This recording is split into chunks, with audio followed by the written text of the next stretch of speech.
پروین شاکر صاحبہ لکھتی ہیں، چھونے سے قبل رنگ کے پیکر پگھل گئے، چھونے سے قبل رنگ کے پیکر پگھل گئے، مٹھی میں آ نہ پائے کہ جگنوں نکل گئے۔ پھیلے ہوئے تھے جاگتی نیندوں کے سلسلے، پھیلے ہوئے تھے جاگتی نیندوں کے سلسلے، آنکھیں کھولی تو رات کے منظر بدل گئے، مٹھی میں آ نہ پائے کہ جگنوں نکل گئے۔ کب حدت گلاب پہ حرف آنے پائے گا، کب حدت گلاب پہ حرف آنے پائے گا، تتلی کے پر اڑان کی گرمی سے جل گئے، مٹھی میں آ نہ پائے کہ جگنوں نکل گئے۔ آگے تو صرف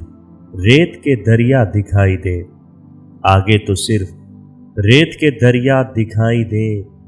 کن بستیوں کی سمت مسافر نکل گئے، مٹھی میں آ نہ پائے کہ جگنوں نکل گئے، چھونے سے قبل رنگ کے پیکر پگھل گئے۔